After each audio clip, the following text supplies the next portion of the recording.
ओम शांति 25 अक्टूबर 2023। बाबा के आज के महावाक्य हैं। बाबा समझाते, मीठे बच्चे, तुम बेहद के बाप को याद करो। इसमें ही ज्ञान, भक्ति और वैराग्य तीनों समाया हुआ है। ये है नई पढ़ाई। प्रश्न है, संगम पर ज्ञान और योग के साथ साथ भक्ति भी चलती है, कैसे? बाबा समझाते, वास्तव में योग को भक्ति भी कह सकते हैं, क्योंकि तुम बच्चे अव्यभिचारी याद में रहते हो। तुम्हारी ये याद ज्ञान सहित है, इसलिए इसे योग कहा गया है। द्वापर से सिर्फ भक्ति होती है, ज्ञान नहीं होता, इसलिए उस भक्ति का योग नहीं कहा जाता। उसमें कोई एम ऑब्जेक्ट नहीं है। अभी तुम्हें ज्ञान भी मिलता है, योग भी करते, फिर तुम्हारा बेहद की सृष्टि से वैराग्य भी है। गीत है, किसी ने अपना बना के मुझे मुस्कुराना सिखा दिया। ओम शांति। बेहद का बाप समझाते हैं, शास्त्रों की पढ़ाई वे कोई पढ़ाई नहीं है, क्योंकि शास्त्रों की पढ़ाई में कोई एम ऑब्जेक्ट नहीं है। शास्त्रों से कोई दुनिया का पता नहीं पड़ता है। अमेरिका कहाँ है, किसने ढूंढी, ये बातें शास्त्रों में नहीं है। कहते हैं फलाने ने ढूंढी, दूसरे इलाके ढूंढते हैं अपने लिए रहने। देखा मनुष्य बहुत हो गए हैं, रहने लिए जमीन तो चाहिए ना। अब ये सब बातें पढ़ाई की हैं, इसको एजुकेशन कहा जाता है। तुम्हारा भी ये एजुकेशन है। इसको आश्रम कहें अथवा इंस्टीट्यूशन कहें व यूनिवर्सिटी कहें, इसमें सब आ जाते हैं। उस पढ़ाई के नक्शे आदि और हैं। शास्त्रों से रोशनी नहीं मिलती, पढ़ाई से रोशनी मिलती है। तुम्हारी भी पढ़ाई है। वैकुंठ किसको कहा जाता है? ये ना उस पढ़ाई में है, ना शास्त्रों की पढ़ाई में है। ये नॉलेज ही नई है, जो एक बाप ही बतलाते हैं। मनुष्य तो कह देते स्वर्ग नर्क सब यहाँ ही है। बाप ही समझाते हैं स्वर्ग नर्क किसको कहा जाता है।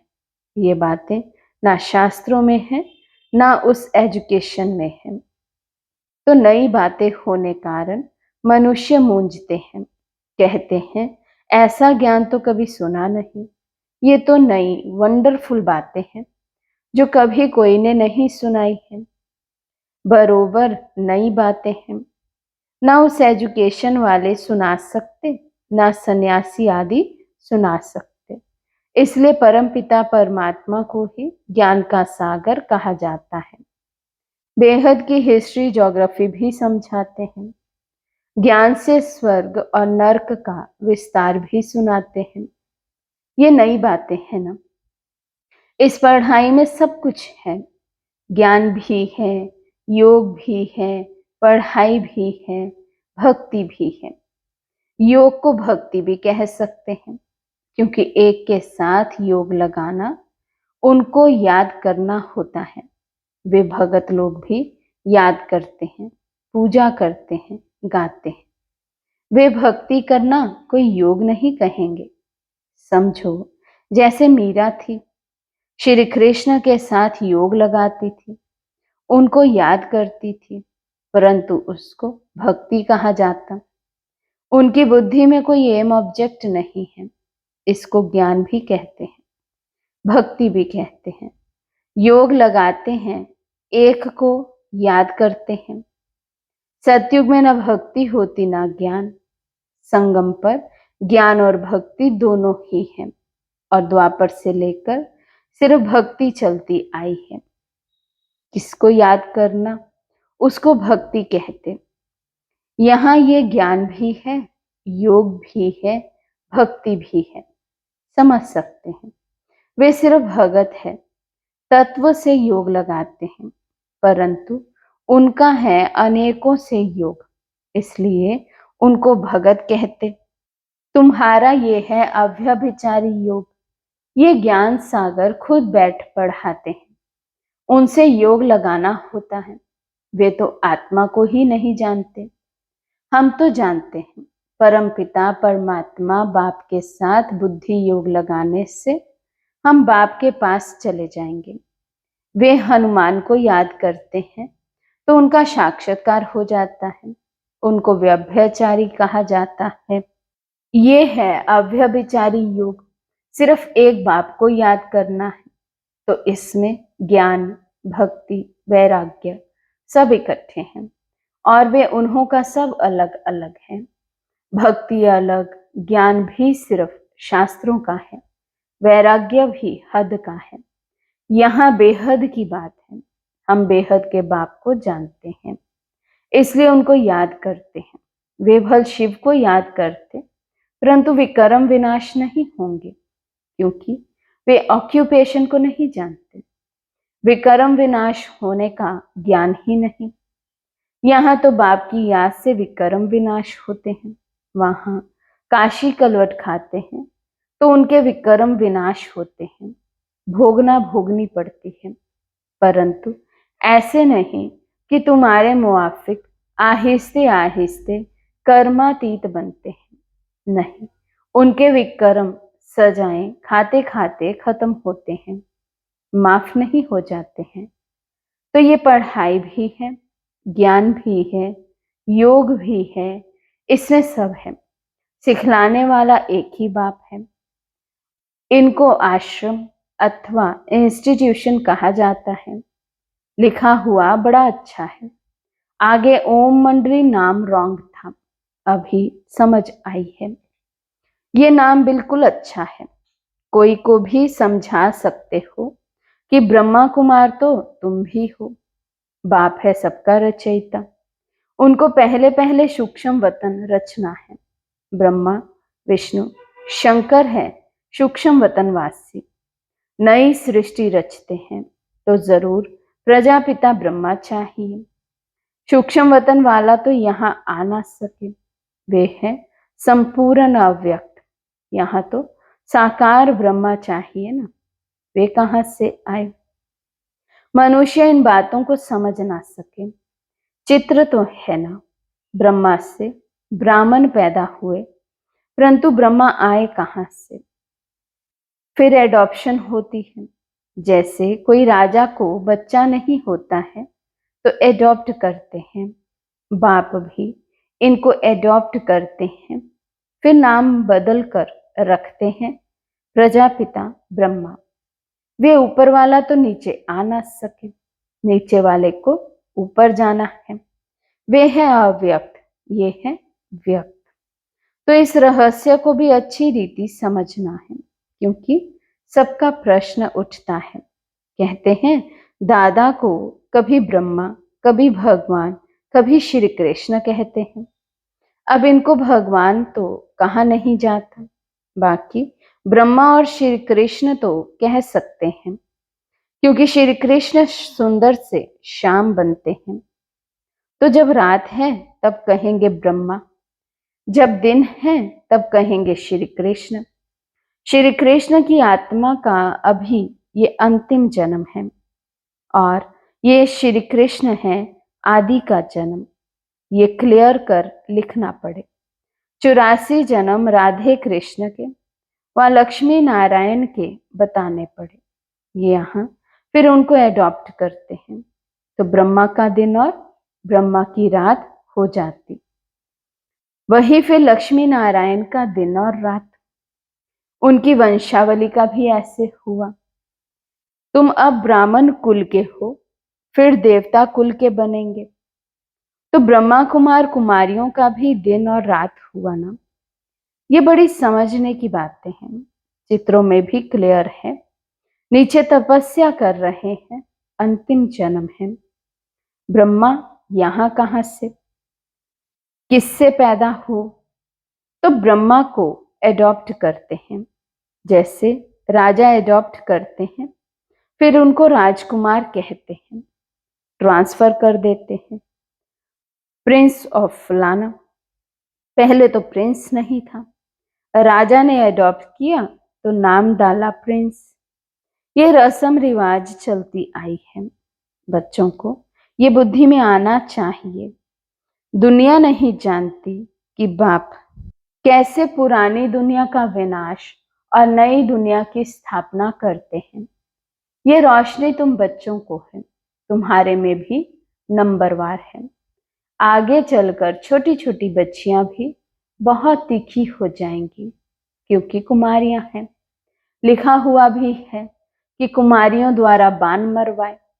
कुमारियों का चमत्कार नंबर 1 में गाया है। मम्मा भी कुमारी है, सबसे तीखी गई है। कहा जाता है डॉटर शोज मदर। मदर तो नहीं बैठ कोई से बात करेगी, ये माँ तो हो गई गुप्त। वे मम्मा है प्रत्यक्ष।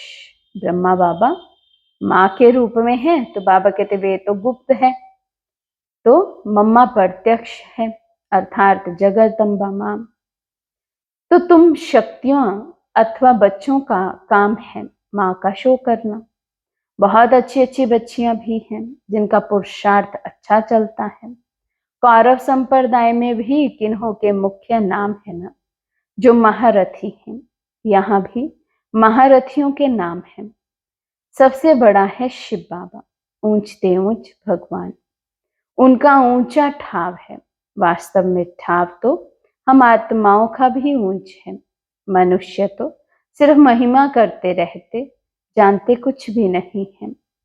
हम आत्माएं भी वहां की रहने वाली हैं, परंतु हमको जन्म मरण में आकर पाठ बजाना है। वे जन्म मरण में नहीं आते, पाठ उनका भी है, परंतु कैसे हैं ये भी तुम जानते हो। अभी तुम बच्चे समझते हो ये शिव बाबा का रथ है। अश्व अथवा घोड़ा भी है, बाकी वे घोड़ा गाड़ी नहीं है। ये भी जो भूले हुए हैं, ये ड्रामा में नोंद है। आधा कल्प हम भी भूल में भटकते भटकते एकदम भटक जाते हैं। अभी रोशनी मिली है तो बहुत खबरदार हो पड़े हैं। जानते हैं ये पुरानी दुनिया खत्म होनी है, हमको नष्टो मोहा बनना है। कमल फूल समान ग्रस्त व्यवहार में रहते नष्टो मोहा बनने का पुरुषार्थ करना है। तोड़ तो सबसे निभाना है, साथ भी रहना है। ये भट्ठी भी बननी थी जैसे कल्प पहले बनी थी। अभी तो कहते हैं गृहस्थ व्यवहार में रहें, मेहनत करनी है। यहाँ घर बार छोड़ने की बात ही नहीं। हम तो घर में बैठे हैं ना, कितने बच्चे हैं। लौकिक भी थे ना, छोड़ा कुछ भी नहीं है। सन्यासी तो जंगल में चले जाते हैं, हम तो शहर में बैठे हैं।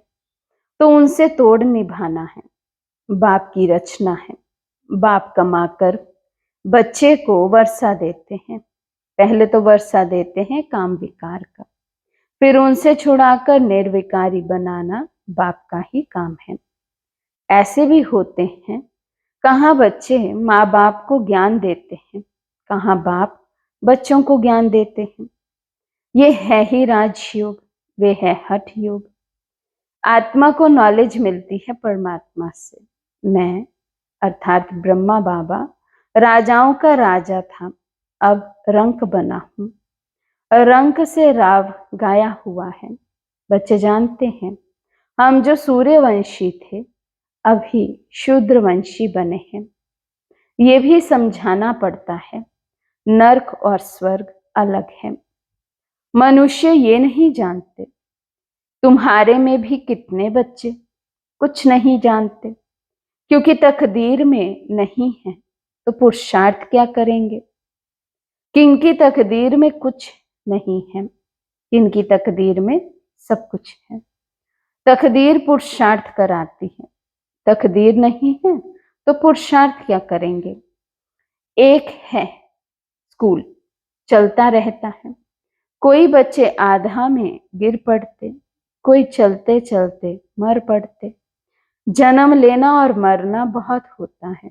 ये नॉलेज कितनी वंडरफुल है। नॉलेज तो बहुत है, बाकी कर्मातीत अवस्था को पाना, इसमें ही सारी मेहनत है। जब विकर्म विनाश हो तब तो उड़ सके। ध्यान से ज्ञान श्रेष्ठ है। ध्यान में माया के विघ्न बहुत पड़ते हैं, इसलिए ध्यान से ज्ञान अच्छा है। ऐसे नहीं कि योग से ज्ञान अच्छा है, ध्यान के लिए कहा जाता है। ध्यान में जाने वाले आज है नहीं, योग में तो कमाई होती है। विकर्म विनाश होते हैं, ध्यान में कोई कमाई नहीं है। योग और ज्ञान में कमाई है। ज्ञान और योग बिगड़ हेल्दी वेल्दी बन नहीं सकते। फिर ये घूमने फिरने की एक आदत पड़ जाती है, ये भी ठीक नहीं। ध्यान बहुत नुकसान करता है। ज्ञान भी है सेकंड का, योग कोई सेकंड का नहीं है। जहां जीना है वहां योग लगाते रहना है। ज्ञान तो सहज है, बाकी एवर हेल्दी निरोगी बनना, इसमें मेहनत है। सवेरे उठकर याद में बैठने में भी विघ्न बहुत पड़ते हैं।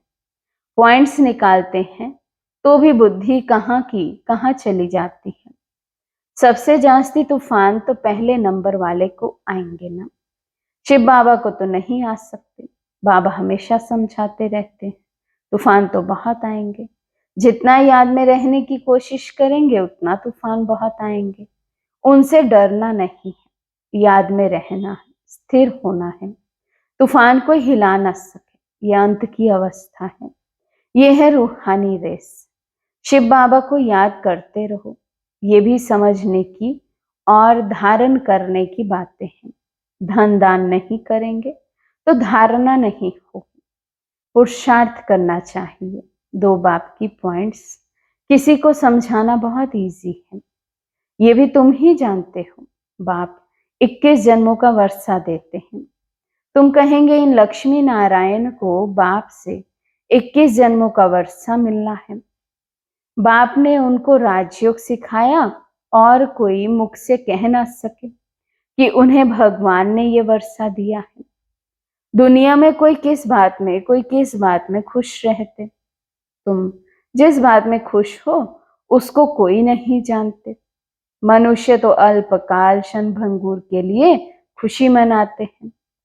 तुम हो सच्चे ब्राह्मण कुलभूषण जो योगी और ज्ञानी हो। तुम्हारे इस अति इंद्रिय सुख की खुशी को और कोई जान नहीं सकते।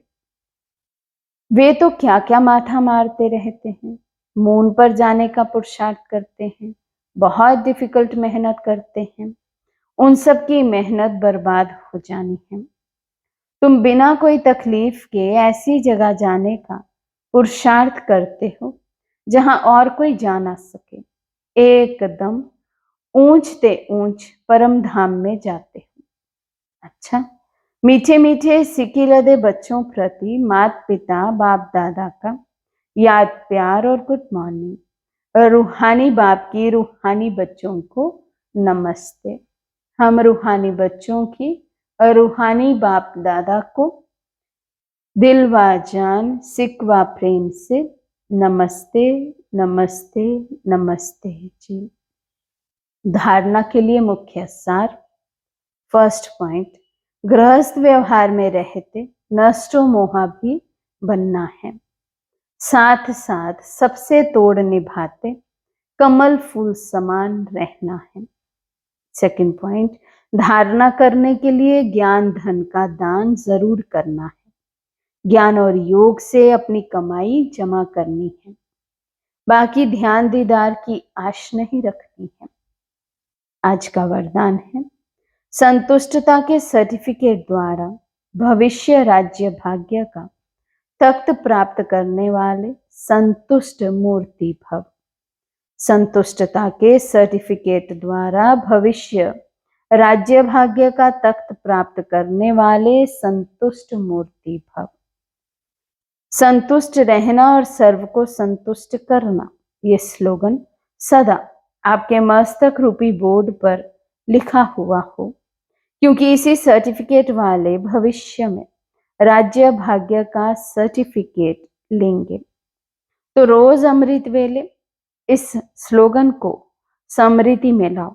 जैसे बोर्ड पर स्लोगन लिखते हो, ऐसे सदा अपने मस्तक के बोर्ड पर यह स्लोगन दौड़ाओ तो सभी संतुष्ट मूर्तियां हो जाएंगे। जो संतुष्ट हैं वे सदा प्रसन्न हैं। स्लोगन है, आपस में स्नेह और संतुष्टता संपन्न व्यवहार करने वाले ही सफलता मूर्त बनते हैं। आपस में स्नेह और संतुष्टता संपन्न व्यवहार करने वाले ही सफलता मूर्त बनते हैं। अच्छा, ओम शांति।